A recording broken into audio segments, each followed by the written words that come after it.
ప్రజాస్వామ్యాన్ని ఈ దేశంలో కాపాడేది కేవలం కాంగ్రెస్ పార్టీ అని రాహుల్ గాంధీ రాజ్యాంగం పుస్తకాన్ని చేతులు పట్టుకొని దేశం మొత్తం తిరుక్కుంటా అత్యంత అప్రజాస్వామికమైనటువంటి పని ఇలా ఖమ్మంలో ఇద్దరు కేబినెట్ మంత్రులు ఒక ఉప ముఖ్యమంత్రి సాక్షిగా ఖమ్మం జిల్లాలో ఇక ఒక నలుగురు బాధితులు ఇక్కడ కూర్చొని మాట్లాడుకుంటాం అని చెప్పి ఇక్కడికి వస్తే వీళ్ళని తీసుకుపోయి బొక్కలవారేసారు. వీళ్ళని 2 టౌన్ పోలీస్ స్టేషన్లో వేసిండ్రు. వెలుగుమట్ల బాధితులను ఎవరైతే ఇండ్లు ఉండేనో ఆ ఇండ్లు కూలగొట్టిన వాళ్ళు మనం ఏం చేద్దామని కూర్చొని ఒక దగ్గర కలిసి మాట్లాడుకొని అని పరిస్థితి ఉన్నది. తీసుకుపోయి 2 టౌన్ పోలీస్ స్టేషన్ ఉల్టా చోరు కోతువాలంటే ఇదే అసలు దొంగలు మంత్రులు, ఇక్కడున్న మంత్రులు భూబకాసురులు, రియల్ ఎస్టేట్ మాఫియా, ముగ్గురు మంత్రులు ఇక్కడ క్యాబినెట్ మంత్రులు. వీళ్ళ నాయకుడు ముఠా నాయకుడు డకాయిట్ల ముఠా నాయకుడు రేవంత్ రెడ్డి అక్కడున్నాడు. అసలు ఇల్లీగల్ గా వీళ్ళ ఇండ్లు గులగొట్టినందుకు నోటీసులు ఇవ్వకుండా ఓ రాత్రి 3 గంటలకు వచ్చి 4:30 నుంచి ఇండ్లు మొత్తం ధ్వంసం చేసి చూసినాం. ఒక యుద్ధాన్ని తలపట్టే రీతిలో ఇండ్లు గులగొట్టిండ్రు. కానూన్ ప్రకారంగా కాకుండా వాళ్ళు ఆ ముగ్గురు మంత్రులు ఇక్కడ బొక్కల పడాల్సింది పోయి ఇలా జనాన్ని తీసుకుపోయి పోలీస్ స్టేషన్లో ఊసబెట్టడం అనేది దుర్మార్గమైనటువంటి పని. సమాజం మొత్తం చూసింది. మేము మొదలు ఇక్కడికి వచ్చిన తర్వాత మేము ఈ అంశాన్ని చూపించి జనానికి చూపించి ఒక 20వ తారీఖు మేము వచ్చినాం. ఇక్కడికి వచ్చిన తర్వాత అందరినీ జనం దగ్గర కూర్చొని కరెంటు లేకుండా నీళ్లు లేకుండా పిల్లలు ఉన్నారు, పరీక్షల టైం అయింది, వాళ్ళందరూ చదువుకుంటుంది, కనీసం కరెంట్ అని ఇవ్వాలి నీళ్ళని ఇవ్వాలని చెప్పని అడవులలో పశువులకు ఇస్తున్నారు కదా, కనీసం వీళ్ళకు ఈ జనాలకు నీళ్ళని ఇవ్వాలని చెప్పి ఈయనే వచ్చి మేము ఒక రౌండ్ టేబుల్ పెడతాం. ఒక రాత్రి పగలు మొత్తం మేము ఇక్కడ ఉంటాం కూర్చుంటాం అని చెప్పి ఈ ఛానల్ అందరం కలిసి, నేను కావచ్చు, రావు కావచ్చు, సీన్ కావచ్చు, అందరం కలిసి ఇక్కడికి వచ్చి కూర్చొని ఎప్పుడైతే మాట్లాడినామో దీనికి భయపడి 3 రోజులలో 24వ తారీఖు నాడు మొత్తం కూలగొట్టి నీలమట్టం చేసిండ్రు. వీళ్ళు ఇక్కడికి వస్తే తెలంగాణ సమాజానికి మొత్తం తెలిసిపోతుంది ఈ ఇష్యూ అని చెప్పని. ఇప్పుడు అయినా కానీ జనానికి మొత్తం తెలిసిన తర్వాత ఇప్పుడు ఫస్ట్ మొదలు ఏం చేసిర్రు, వీళ్ళకున్న ప్రొసీడింగ్స్ మొత్తం దొంగ ప్రొసీడింగ్స్ అని చెప్పడం ఇక్కడ ఉన్నటోళ్ళందరినీ దొంగ లేక చిత్రీకరించే ప్రయత్నం చేసిర్రు. ఎప్పుడైతే భూదాన్ చైర్మన్ బయటికి వచ్చి లేలే అది నేనే ఇచ్చినా, ఒక 4 సార్ల వెలుగుమట్లకు నేనే పోయినా, అది 62 ఎకరాల 7 గుంటలు అని చెప్పి చాలా స్పష్టంగా ఎప్పుడైతే చెప్పిండో ఆ ప్రొసీడింగ్స్ ఏవి కూడా దొంగ కాదు. ఆ జనం దొంగతనం వచ్చిన వాళ్ళు కాదు, వాళ్ళు కటిక పేదరికంలో ఉన్నటువంటి వాళ్ళు. కానూన్ ప్రకారంగా భూదాన్ భూములను నేనే ఇచ్చినా అని కూడా క్లియర్ కట్ గా చెప్పిండ్రు. దాని తర్వాత ప్రభుత్వం డిఫెన్స్ లో పడి కొంతమంది ఇవాళ నేను ఓపెన్ గా చెప్పదలుచుకున్నా ఏంటంటే, వీడికి వచ్చిన తర్వాత చాలా మొన్న వీళ్ళు 311 పట్టాలు ఏవైతే ఇచ్చామని చెప్పి బయట చెప్పుకున్నారో దాన్ని ఒక ఉత్సవంగా సెలబ్రేట్ చేసుకున్న మాజీ ముఖ్యమంత్రి బిడ్డ కవిత అనేట ఆమె ఇక్కడికి వచ్చింది. ఆమె గ్యాంగ్ తో ఇక్కడికి వచ్చి కూర్చొని, అది ప్రభుత్వం తరఫుకెళ్ళి వచ్చి కూర్చొని, ప్రభుత్వంలో ఆల్రెడీ మాకు చెప్తూనే ఉన్నారు మేము ఇస్తాము కానీ వేరే దగ్గర ఇస్తామని. నువ్వు వేరే దగ్గర ఇచ్చుడేంద్ర నాయన, అదే దగ్గర ఇవ్వాలని చెప్పి మేము మాట్లాడుతున్న క్రమంలో వచ్చే 2-3 గంటలు అట్లా కూర్చొని నిరాహార దీక్ష చేసినట్టుగా డ్రామా చేసి అయిపోయింది అందరికి వచ్చేసినాయి అని చెప్పని విరమించుకొని వెళ్ళిపోయింది. సమాజం మొత్తం ఏమనుకుంటారు అంటే ఈ పంచాయతీ అయిపోయింది, వీళ్ళందరికీ ఇండ్లు వచ్చినాయి, భూములు వచ్చినాయి, మీతో అందరూ అనర్హులే అనుకుంటారు. అది పచ్చి అబద్ధము. 1895 మందికి ప్రొసీడింగ్స్ వచ్చినాయి, భూదాన్ బోర్డు నుంచి ప్రొసీడింగ్స్ వచ్చినాయి. వీళ్ళు 311 మందే అర్హులని చెప్పిండ్రు. ఒకవేళ 11 మంది అర్హులని మీరు తెలిస్తే వాళ్ళ ఇండ్లు ఎందుకు గులగొట్టిండ్రు? ఇగో ఈ ప్రశ్న జనం లోపలికి తీసుకుపోవాల్సిన అవసరం ఉన్నది. 60 అంటే నువ్వు వాళ్ళకు ఉన్నారు ఇక్కడ అని చెప్పనే నువ్వు కొంతమంది నన్ను ఎండార్ చేసి ఇచ్చినావు కదా, మరి వాళ్ళందరూ లీగల్ అయినప్పుడు ఇప్పుడు దోషులు ఎవరు ఇక్కడ? ప్రభుత్వం దోషులు, కలెక్టర్ దోషి, జాయింట్ కలెక్టర్ దోషులు, వీళ్ళందరినీ పావులే ఆడిపిస్తున్నటువంటి ముఖ్యమంత్రి రేవంత్ రెడ్డి, వీళ్ళందరూ జైళ్ళలో ఉండాలి. అసలు ఈ జనాలను ఇంత గోసబుచ్చుకుంటారు అంటే ఇప్పటికీ కూడా కనీసం మాట్లాడే స్వేచ్ఛ లేకుండా చేసి సమాజానికి కూడా చెప్పదలుచుకున్నాం ఏంటంటే, ఈ ఏ ఎండక గొడుగు మరి వెనకాల ఏం లావాదేవీలో తెలియదు మాకు. కానీ మా చంద్రకుమార్ సార్ కూడా వచ్చింది ఇక్కడికి వచ్చిన అంతకు ముందే కూలగొట్టక ముందే ఇక్కడికి వచ్చి ఇవన్నీ 62 ఎకరాల 7 గుంటలు అని చెప్పని ఆయన చాలా ఆ పుస్తకం తననే రిలీజ్ చేసిండు. ఓపీడీఆర్ల సభల రిలీజ్ చేసిన తర్వాత మరి ఆమె ఏం మాయ చేసిందేమో తెలియదు. ఓ కమిటీ తీసుకొచ్చి ఇక్కడ పెట్టిన తర్వాత ఇప్పుడు 31 ఎకరాలు ఏం చెప్తున్నారు. అది పోయి ఈ పంచాయతీ అంతా పక్కకు పెట్టి ముఖ్యమంత్రి రాసిన లెటర్లా ఈయన మొత్తం ఏం చేస్తాడంటే ఆ భూదాన్ చైర్మన్ మీద పడ్డాడు. అరే ఫస్ట్ ఈ వెలుగుమట్ల ఏదో దీన్ని చూడాలి కదా అంటే కవిత ద్వారా రేవంత్ రెడ్డి ఇక్కడికి పంపించి అది 31 ఎకరాలే అని చెప్పని ఎవరైతే మొదలు వచ్చిండ్రో వాళ్ళతోనే చెప్పించే ప్రయత్నం చేస్తుందంటే ప్రభుత్వంతో కవిత కలిసి ఉన్నది. రేవంత్ కవిత ఇద్దరు ఒకటే ఇక్కడ, వాళ్ళు ఎంబడి తిరుగుతున్న గ్యాంగ్ మొత్తం ఒకటే ఇక్కడ. జనానికి తప్పుడు సమాచారం ఇస్తున్నారు. ఒకవేళ మీరు బాధితులకు అందరికి కనుక ఇచ్చేది ఉంటే ఈ బాధితులు వీళ్ళందరూ ఎందుకున్నారు ఇక్కడ? ఎందుకు మాట్లాడతలేరు? మీరు దొంగతనం చేయకుంటే, మీరు లంగతనం చేయకుంటే, మీరు భూ కబ్జాదారులు కాకుండా ఉంటే మీరు ఎందుకు ఓపెన్ గా మాట్లాడతలేరు? ఎందుకు ఇక్కడ మేము రాగానే 50 మంది పోలీసులు ఎందుకున్నారు? దాదాపు 200 మందినట ఇప్పుడు అరెస్ట్ చేసి ఎట్లొస్తే అట్లా చుట్టూ మొత్తం పోలీసు ప్రహారతో కొట్టి నిలబెట్టిర్రు. ఏ గల్లీలో ఆడోళ్ళు చిన్న కవర్ పట్టుకొని ఉంటే కవర్ కాగితాలు కూడా తీసుకొని చింపేస్తున్నట, వాళ్ళు జనాల కాగితాలు కూడా తీసుకొని చింపేస్తున్నట. ఇదేనా నీ ఇందిరమ్మ రాజ్యము? ఇదా దొంగల రాజ్యం? ఇందిరమ్మ రాజ్యం కాదు. మీరు మనుషులు కాదు, పశువులు. నాకు తెలిసి ఈ దేశంలో ఇంత అరాచకం ఎక్కడ కూడా జరుగుతలేదు, జరగలే కావచ్చు. పేదలతో ఇంత కటిక పేదరికంలో ఉన్నటువంటి వాళ్ళను 62 ఎకరాలు ఆఫ్టర్ తెలంగాణ గొడ్డుపోయిందా? ఇలా దాదాపు అక్కడ చదువుకున్న పిల్లలు 1000 ఇండ్లు, ఇంటికి ఒకరిని వేసుకున్నా 1000 మంది అవుతారు. ఇంటికి ఇద్దరున్నారు అంటున్నారు.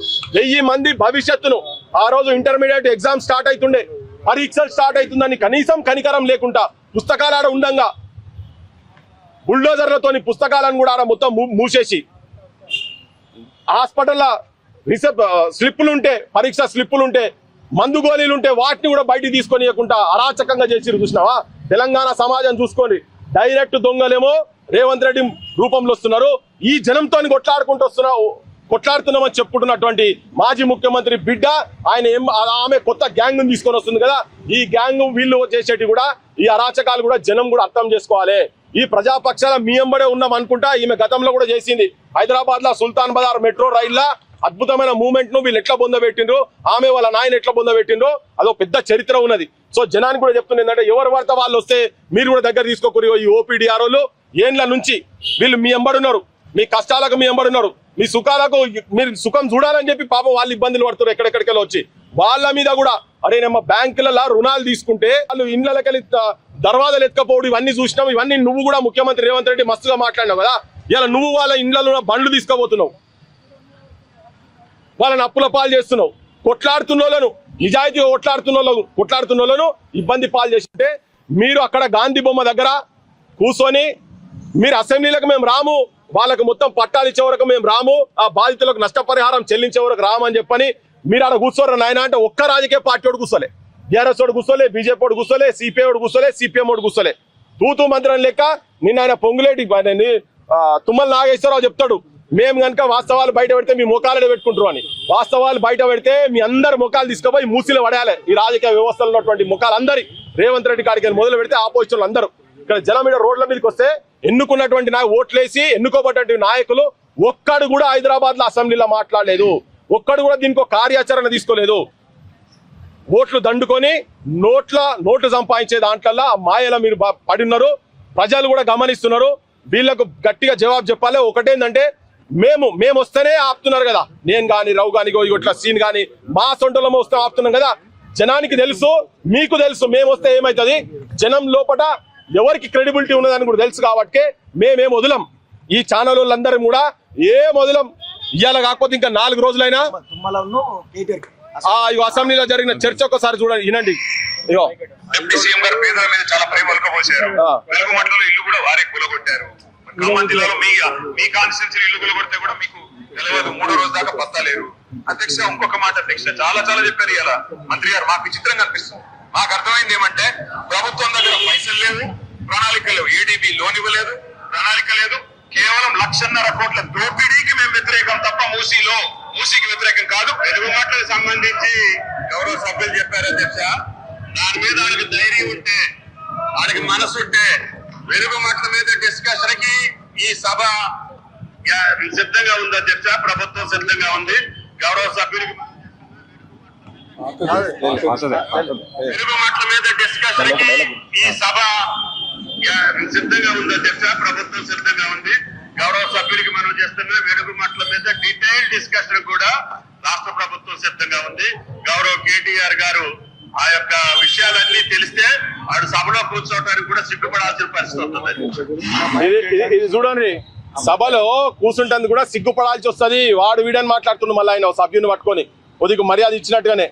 అవును బయట పెట్టు, మరి ఎవడేందో తెలవాలి కదా. పుట్టి నోటి మాట ఎందుకు మాట్లాడుతున్నావు? బయట పెట్టాలి కదా, సభలో బయట పెట్టాలి జనానికి. అదే అంత ఉట్టి తూట్పాలేసు. ఈ అడిగిన ఆయన రాజ్యం ఉన్నప్పుడు 3 సందర్భాలలో వీళ్ళని ఇక్కడ నుంచి ఖాళీ చేయించే ప్రయత్నం చేస్తే జనం తిరగబడ్డారు.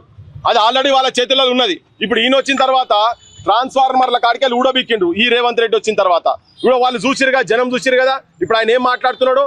ఒకవేళ నిజంగా ఉండేది ఉంటే నేను వెలుగుమట్లకెళ్ళి నేను నా ఎమ్మెల్యేలు బీఆర్ఎస్ ఎమ్మెల్యేలు మొత్తము ఇక్కడికి వెళ్ళి కదలము, రాజీనామా లెటర్లు తీసుకుపోయి అసెంబ్లీ స్పీకర్ ముఖాన పడేసి వచ్చి ఇక్కడ వెలుగుమట్ల కూర్చొని మీరు మొత్తం ఎమ్మెల్యేలు 2 రోజులలో ఈ సమస్య పరిష్కరింపబడుతుందా లేదా చూద్దాం. అది కూడా బరాబర్ అవుతుంది, ఆ పని అవుతుంది.